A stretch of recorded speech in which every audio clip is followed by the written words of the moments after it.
Hello guys, welcome back to my channel. आज जो है हम ऑडिटिंग का फर्स्ट चैप्टर का नेक्स्ट टॉपिक स्टार्ट करने जा रहे हैं, जो कि है accountancy is a necessity while auditing is a luxury. हम पहले नेसेसिटी और लग्जरी का मीनिंग समझते हैं। नेसेसिटी का मतलब है कि वो नीड या वो ऐसी चीज़ या वो ऑब्जेक्ट जिसकी वजह से वी आर अलाइव, ठीक है, वी आर स्टे अलाइव, हम जीते हैं, ठीक है। और लग्जरी, अगर वो हमारे पास वो ऑब्जेक्ट नहीं भी है तो भी हम लोग जी सकते हैं। क्लियर है। अब यहाँ पर इन्होंने बोला अकाउंटेंसी नेसेसिटी है और ऑडिटिंग क्या है, लग्जरी है। अकाउंटेंसी नेसेसिटी इसलिए है क्योंकि अकाउंट बनाना मैंडेटरी है और बिजनेस जो भी रन कर रहा है वो ये जानना चाहता है कि उसकी फाइनेंशियल पोजीशन कैसी है, प्रॉफिट एंड लॉस क्या है, हर एक चीज़ वो जानना चाहता है, तो वो बुक्स ऑफ अकाउंट्स को मेंटेन रखता है, तो वो ज़रूरी है। दूसरा ऑडिटिंग। ऑडिटिंग एक लग्जरी है जिसकी वजह से आपको बस ये पता चल सकता है कि जो आपने अकाउंट्स, बुक्स ऑफ अकाउंट्स अपने बिजनेस के अंदर बनाए हुए हैं वो सही हैं या नहीं है, ठीक है, कोई फ्रॉड तो नहीं है। तो ये सारी चीज़ें, इन चीज़ों से पता लगती हैं। इन्होंने बोला क्या है, नेसेसिटी जो है concern with need, anything which is needed stay alive and maintain one's working capability is a necessity।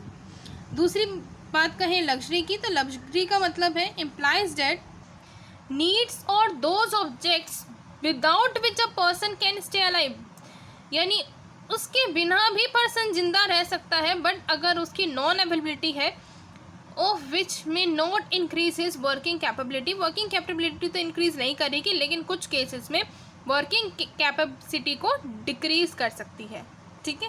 वहाँ पे आप वर्किंग कैपेसिटी को या वर्किंग कैपेबिलिटी को मेंटेन रखते हैं नेसेसिटी में, वो मेंटेन रहनी चाहिए, तो ज़रूरी इसलिए ज़रूरत है। लेकिन लग्जरी के अंदर ये इसके इंक्रीज से या डिक्रीज से कोई ज़्यादा फर्क इतना नहीं पड़ता। अब अकाउंटिंग एज ए नेसेसिटी में क्या है, पहला पॉइंट दे रखा है लिमिटेड मेमोरी पावर। ये जितनी भी आर्ग्यूमेंट्स हैं ये इसके फेवर में हैं। लिमिटेड मेमोरी पावर में क्या है कि अगर जो भी बिजनेसमैन है उसका जो बिज़नेस वो अपना रन कर रहा है, तो उस बिज़नेस में एक ही दिन में बहुत सारी ट्रांजैक्शंस एंटर करती हैं, ठीक है, बहुत सारी ट्रांजैक्शंस होती हैं, तो वो कोई भी एक human being, normal human person उन सारी ट्रांजैक्शंस को याद नहीं रख सकता और ना ही उसके लिए पॉसिबल है उन सबको याद रखना और लॉन्ग टाइम तक याद रखना। तो इसलिए बुक्स ऑफ अकाउंट्स की ज़रूरत है, नेसेसरी है कि वो मेंटेन किए जाएं। तो इसलिए वहाँ पर जितनी भी रिकॉर्ड्स होती हैं सारी ट्रांजैक्शन को रिकॉर्ड किया जाता है बुक्स ऑफ अकाउंट्स में। इसलिए इन्होंने बोला कि अकाउंटिंग एक ज़रूरत है, नेसेसिटी है, ठीक है। सेकेंड पॉइंट ये बोल रहे हैं knowledge of actual position of the business. हर एक बिजनेसमैन जिसने भी अपना बिजनेस स्टार्ट किया है वो ये देखना चाहता है कुछ सर्टेन टाइम पीरियड के बाद कि कितना उसको प्रॉफिट हुआ है उस टाइम पीरियड के अंदर, या फिर लॉस तो नहीं हो रहा, प्रेजेंट फाइनेंशियल पोजीशन क्या है बिजनेस की। तो ये सारी इन्फॉर्मेशन जानने के लिए उसके लिए ज़रूरत है कि वो बुक्स ऑफ अकाउंट्स को मेंटेन करे। नेक्स्ट है प्रूफ इन कोर्ट। समटाइम्स अगर किसी भी तरह का कोई डिस्प्यूट हो रहा है, कोई लड़ाई झगड़ा हो रहा है बिजनेस पार्टीज़ के बीच में, तो जो बिजनेसमैन है वो अपने बुक्स ऑफ अकाउंट्स को प्रॉपरली अगर मेंटेन रखेगा तो वो बाद में एविडेंस के रूप में भी कोर्ट में दिखा सकता है, प्रोड्यूस कर सकता है, अगर कभी भी ज़रूरत इस तरह से पड़ती है तो। नेक्स्ट है knowledge of debtors and creditors. Books of account से सिर्फ ये नहीं पता लगता कि प्रॉफिट कितना हो रहा है, लॉस कितना हो रहा है, ये भी बताता है कि उस बिजनेसमैन के कितने डेटर्स हैं या कितने क्रेडिटर्स हैं। बुक ऑफ अकाउंट जो है वो एक एविडेंस की तरह भी काम करता है कि कोर्ट में साथ दिखा दे कि भाई ये मेरे डेटर्स हैं, ये पैसा ही नहीं दे रहे, कोर्ट में ये भी तो एविडेंस की तरह प्रूफ प्रोड्यूस कर सकता है। तो ये इस तरह से भी एविडेंस की तरह काम आ सकते हैं बुक्स ऑफ अकाउंट्स। नेक्स्ट है proof in case of insolvency. अगर कोई भी बिजनेस कॉन्टीन्यूसली लॉसेस में जा रहा है, वो इंसॉल्वेंट हो चुका है, वो अपने क्रेडिटर को पैसा पे नहीं कर सकता, तो वो अपने बुक्स ऑफ अकाउंट्स को कोर्ट में शो कर सकता है एज अ प्रूफ कि मेरे पास अब कोई पैसा नहीं बचा, मेरा सारा लॉस ही लॉस हो रहा है, मेरे पास किसी तरह का कोई प्रॉफिट नहीं है कि जिससे मैं अपने या मेरी जितनी एसेट्स हैं वो भी सारी ख़त्म हो चुकी हैं, तो मैं किस तरह से क्रेडिटर की पेमेंट करूं। तो वो अगर नहीं कर पा रहा क्रेडिटर की पेमेंट तो अपने आप को इंसॉल्वेंट भी डिक्लेयर करा सकता है through books of accounts. Next है helpful in assessment of tax.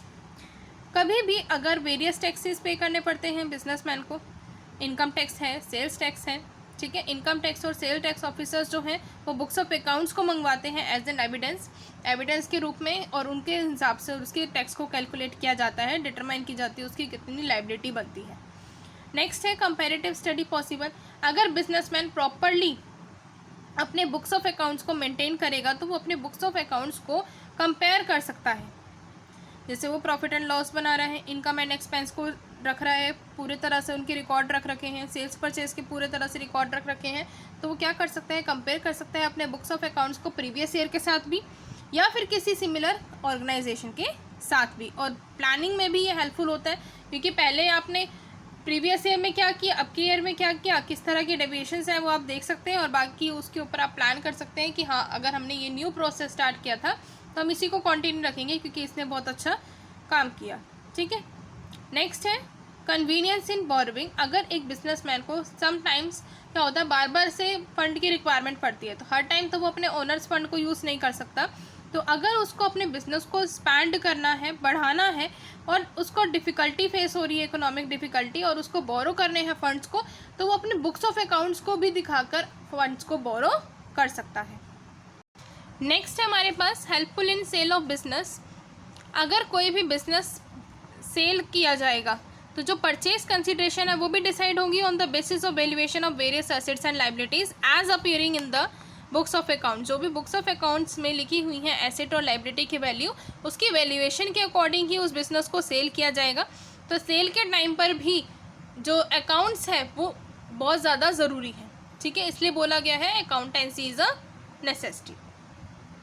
Next है सेफ्टी अगेंस्ट फ्रॉड। अगर वो अपने बुक्स ऑफ अकाउंट्स को प्रॉपर मेंटेन करके रखेंगे, ठीक है, तो इससे क्या होगा, इससे एक मॉरल प्रेशर आएगा एम्प्लॉयज़ के ऊपर, और वो किसी भी तरह की कैश को चोरी करने की या मटेरियल को चोरी करने की कोशिश नहीं करेंगे, गलत तरीके से कोई फ्रॉड वगैरह करने की कोशिश नहीं करेंगे, क्योंकि प्रॉपर तरीके से अकाउंट्स को बनाया जाएगा और बार बार चेकिंग भी की जाती है। तो यहाँ पर सेफ्टी भी ज़रूरी है, और ये सेफ्टी भी बुक्स ऑफ अकाउंट्स की किस तरह से हो सकती है, अगर उसको बहुत अच्छे से मेंटेन किया जा रहा है। यानी बुक्स ऑफ अकाउंट्स अगर प्रिपेयर किए जा रहे हैं तो उस बिजनेसमैन को ये भी पता चल सकता है कि कितना परचेज हुआ, कितना सेल हुआ, सारी की सारी ट्रांजैक्शन रिकॉर्ड हैं, तो किसी भी तरह की कोई चोरी होना नामुमकिन है। ठीक है, बाकी हो जाती हैं तो फिर ऑडिटिंग आ जाएगी। नेक्स्ट है helpful in partnership. Partnership firms में अकाउंट्स मेंटेन किए जाते हैं। बुक कीपिंग अकाउंटेंसी को बहुत ज़्यादा इंपॉर्टेंस दी जाती है। क्यों? क्योंकि यहाँ पर अगर कभी भी कोई भी नया पार्टनर एडमिट होगा फर्म के अंदर, या किसी पार्टनर की डेथ हो जाएगी, या डिसोल्यूशन हो रहा है फर्म का, तो उस केस में जो भी सेटलमेंट होगी तो वो सेटलमेंट करने के लिए जो बुक्स ऑफ अकाउंट्स हैं उनको ढंग से प्रिपेयर किया जाता है, और ढंग से उनकी वैल्यूएशन भी की जाती है कि जब हम सेटलमेंट करेंगे तो किसी तरह की कोई प्रॉब्लम ना फेस करनी पड़े। नेक्स्ट है source of business information. Books of accounts provide the owner with various statics relating to the business. Accountancy provides important information to manager, lender, investor, owner, partner, shareholder and worker in the organization. ये क्या है? Books of accounts एक sources है information का। ये बहुत सारी information provide करता है वेरियस पर्सन्स को। कौन कौन से पर्सन्स हैं? मैनेजर हैं, लेंडर हैं जिन्होंने पैसा दे रखा है, अब वो देख सकते हैं उस कंपनी के बुक्स ऑफ अकाउंट्स को कि हमारा पैसा सेव है कि नहीं है। इन्वेस्टर भी देख सकते हैं कि मेरा पैसा सेव है कि नहीं है, मैंने जितना इन्वेस्ट किया है मुझे ढंग से रिटर्न मिल तो रहा है, कहीं मार्केट रेट ऑफ रिटर्न तो अच्छा चल रहा है, हमारा कम है, क्या सच में कंपनी लॉस बियर कर रही है, या उसको प्रॉफिट तो अच्छे खासे हो रहे हैं लेकिन वो रिटेन अर्निंग्स रख रही है। ठीक है, सारी चीज़ें कौन देखता है? इन्वेस्टर देखता है थ्रू बुक्स ऑफ अकाउंट्स। ठीक है, नेक्स्ट है ऑडिट एज अ लग्जरी। सब पहला है misuse of money. Accounts prepare किए जा रहे हैं लेकिन फिर भी जो मनी है उसका मिसयूज़ किया जा सकता है, तो इसके लिए ऑडिटिंग कराई जाती है। और ये जो ऑडिटिंग है ये एक क्वालिफाइड पर्सन के द्वारा कराई जाती है, जो कि होता है चार्टर्ड अकाउंटेंट, जिसको हम ऑडिटर बोलते हैं। और ये बहुत ज़्यादा फीस चार्ज करते हैं बिजनेसमैन से। तो जो स्मॉल बिजनेसमैन होते हैं वो इतनी फ़ीस को नहीं अफोर्ड कर पाते, तो ये जो फाइनेंशियल पोजीशन होती है बिज़नेस की उस पर भी इफेक्ट डालता है, क्योंकि हमें नहीं पता है कि फाइनेंशियल पोजीशन सही बताइए कि नहीं बताई। लिखने को तो कोई भी रिकॉर्ड रख सकते हैं, जब तक उसकी ऑडिटिंग नहीं होगी, सारे वाउचर, सारे डॉक्यूमेंट्स, जितने भी एविडेंस हैं चेक नहीं होंगे, तो हम कह सकते हैं यहाँ की मनी का मिसयूज़ हो सकता है। तो स्मॉल बिजनेसमैन यहाँ पर अफोर्ड नहीं कर सकते हैं चार्टर्ड अकाउंटेंट की फ़ीस को। ठीक है, नेक्स्ट है मिसयूज़ ऑफ एनर्जी। जो वर्क है ऑडिटिंग का इन्वॉल्व करता है पूरा का पूरा एक completion of work, completion of lot of formalities. बहुत सारी फॉर्मेलिटीज़ होती हैं, जैसे सारे के सारे वाउचर्स आपको क्रोनोलॉजिकल ऑर्डर में रखने होंगे, यानी नंबरिंग करके रखनी होगी। दूसरा, लिस्ट वगैरह बनानी होंगी, डेटर्स की, क्रेडिटर्स की, अकाउंट्स बहुत सिस्टमैटिकली मेंटेन रखने होंगे। ये सारे टास्क वेस्टेज ऑफ एनर्जी को लाते हैं। ठीक है, नेक्स्ट है वेस्टेज ऑफ टाइम।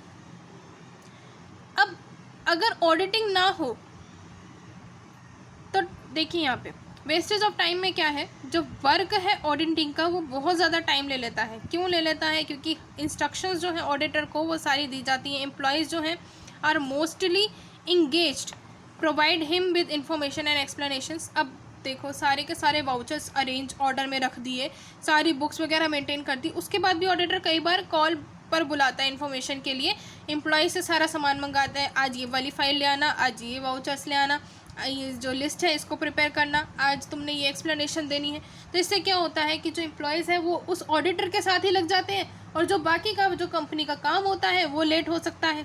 तो यहाँ पर वेस्टेज ऑफ टाइम ज़्यादा हो जाती है। एक तो वो बिजनेसमैन उनके साथ भी लग गया, जो एम्प्लॉयर है वो उनके साथ भी लग गया एम्प्लॉय, और बाकी अपना काम भी नहीं करा, तो डबल तरीके से वेस्टेज हो जाती है। तो यहाँ पर misuse of time can not be afford by a small businessman. तो ये स्मॉल बिजनेसमैन अफोर्ड नहीं कर सकता। क्यों? क्योंकि ये लग्जरी है। नेक्स्ट है decrease in the efficiency of employees.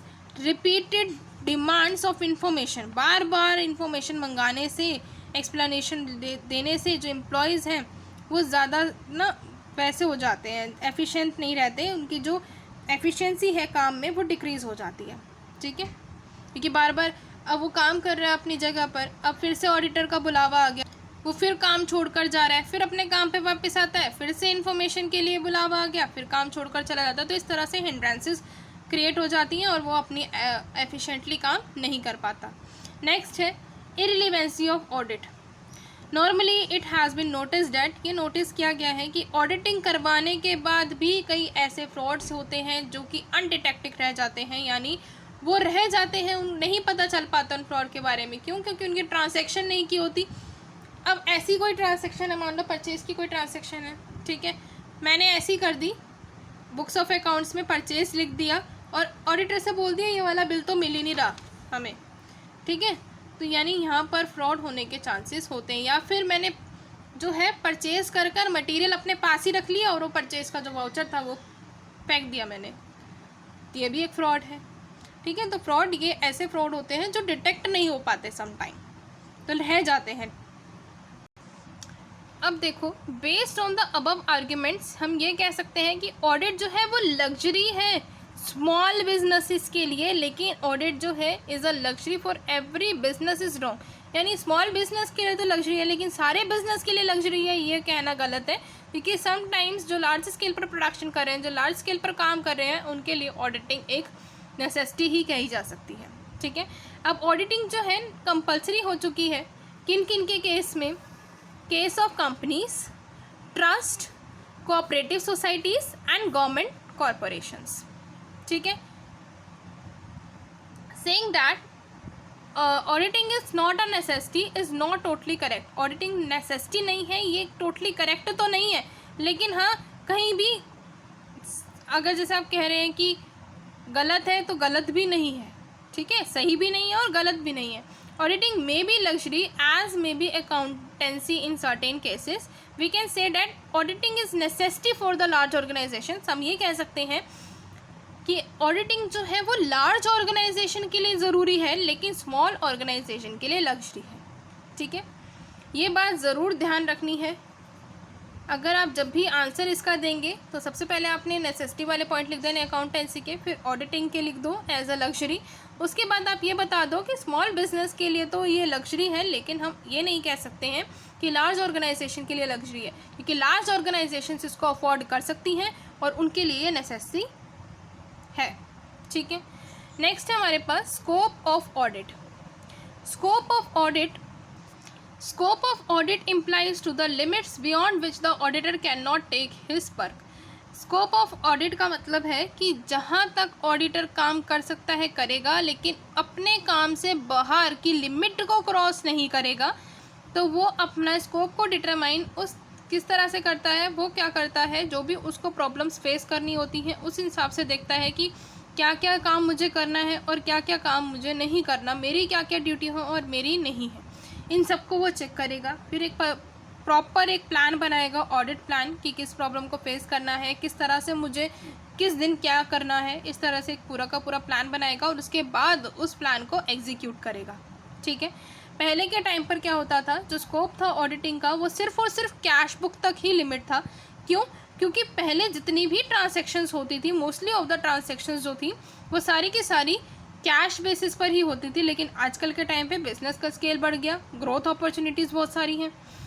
सो जो क्रेडिट ट्रांजैक्शंस हैं वो भी आती हैं। साथ ही साथ ग्रोथ होने के साथ साथ अदर मोड्स हैं, कॉमर्स के और ट्रांसपोर्टेशन के, डिवीजन ऑफ वर्क है, स्पेशलाइजेशन है, यानी हर एक चीज़ है। तो यहाँ पर अब थोड़ा सा जो काम है, पहले के टाइम पर इतना नहीं था, उसका स्कोप लिमिटेड था, बट अब इसका स्कोप आजकल के टाइम पे टुडे सिनेरियो में वाइडर है।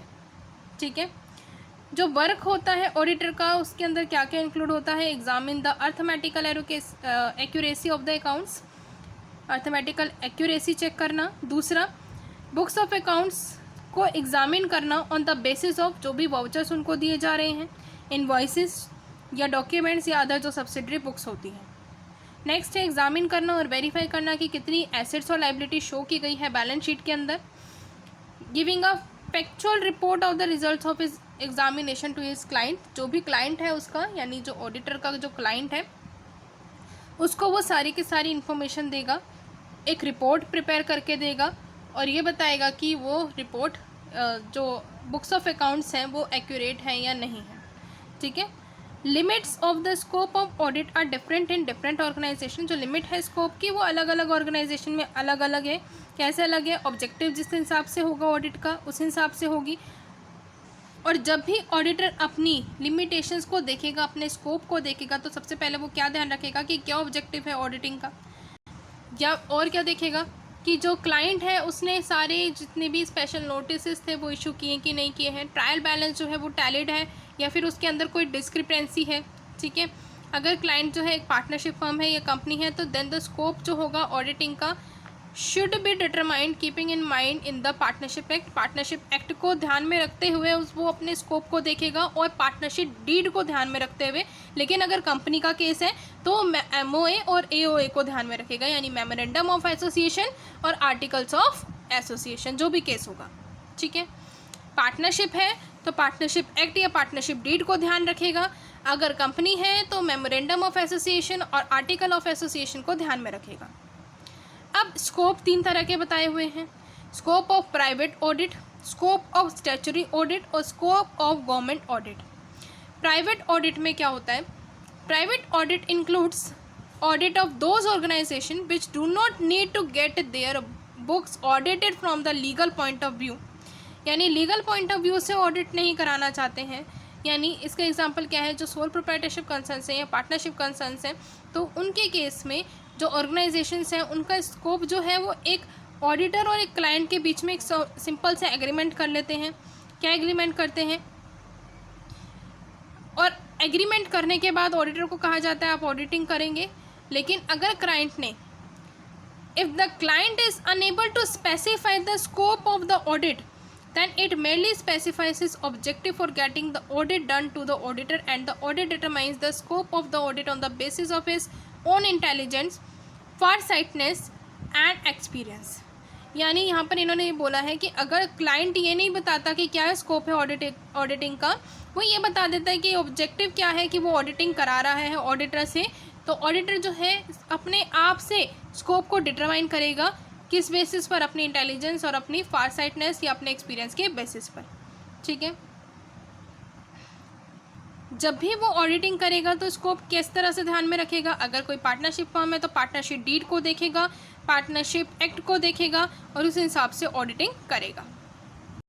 नेक्स्ट है स्कोप ऑफ स्टैट्यूटरी ऑडिटेड। यहाँ पर जो कुछ ऑर्गेनाइजेशंस हैं for home it is necessary, जिनके लिए नेसेसरी है ऑडिटिंग कराना, जैसे कंपनीज़ हैं, पब्लिक ट्रस्ट हैं, बैंक हैं, इंश्योरेंस कंपनीज़ हैं। तो ये जो कंपनीज़ एक्ट है उनके लिए कंपल्सरी कर दिया है कंपनीज़ के लिए कि जो ऑडिटिंग है वो कराना मैंडेटरी है, और एक पर्टिकुलर ऑडिटर से, और ऑडिटर कौन होगा, वो चार्टर्ड अकाउंटेंट ही होगा। ठीक है, अब ये क्यों कराए जाते हैं? So that the share holders of the company are assured, कि जो शेयर होल्डर्स हैं कंपनी के, उनको पता लग सके कि बुक्स ऑफ अकाउंट्स जो है वो करेक्ट हैं, प्रॉफिट एंड लॉस अकाउंट जो है वो सही प्रॉफिट एंड लॉस की सही इन्फॉर्मेशन दे रहा है कि नहीं दे रहा, एसेट और लाइबिलिटी जो है बैलेंस शीट में वो एक्चुअल हैं, करेक्ट हैं, उनकी वैल्यू सही लिखी हुई है। बाकी इसके अलावा भी जो इनका स्कोप है वो कंपनी ऑडिट स्पेसिफाई नहीं करता। Hence it has not been specified what are the books that should be examined by the auditor. यहाँ पर ये भी नहीं बताया होता कि किन किन बुक्स को ऑडिट करना है। तो जो भी ट्रांसैक्शन है हर एक बुक में वो चेक की जाएगी। नॉर्मली जो कंसर्न्स होती हैं वो सारे के सारे ऑब्जेक्टिव्स को डिटरमाइन कर बता देती हैं कि ऑडिटिंग के टाइम पर।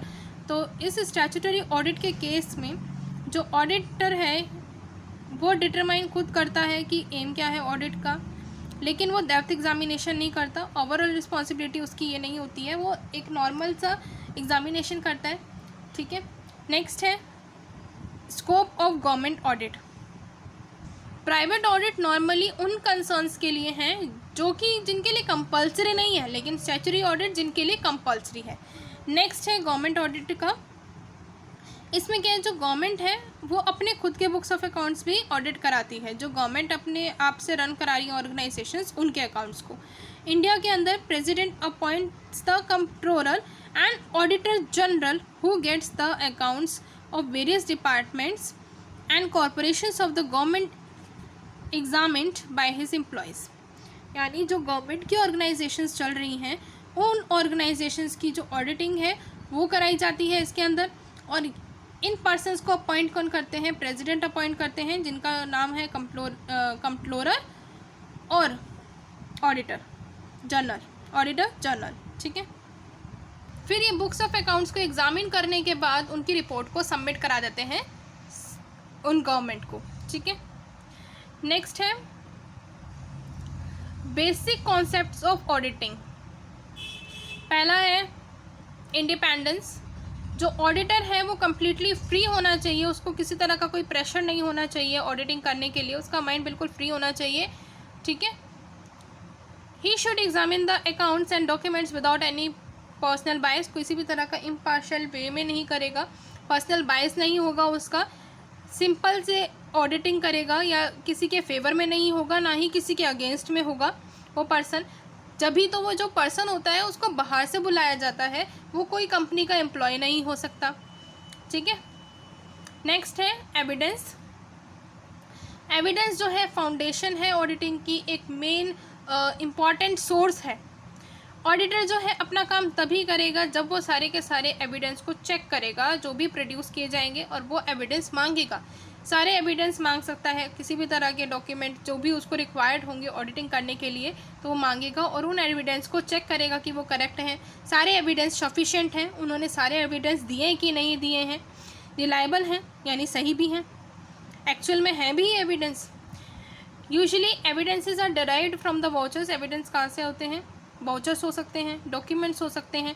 Apart from this an auditor can also estimate appropriate and sufficient evidence through inquiry, observation and explanation। अगर उसको ये एविडेंस थोड़े कम लगते हैं, उसको नहीं समझ आता, उसको डाउटफुल रहता है वो, तो वो क्या करता है? ऑब्जर्वेशन करता है, इंक्वायरी करा सकता है, और एक्सप्लेनेशन के लिए भी बुला सकता है किसी भी पर्सन को ऑर्गेनाइजेशन में से। ठीक है, नेक्स्ट है ड्यू ऑडिट केयर।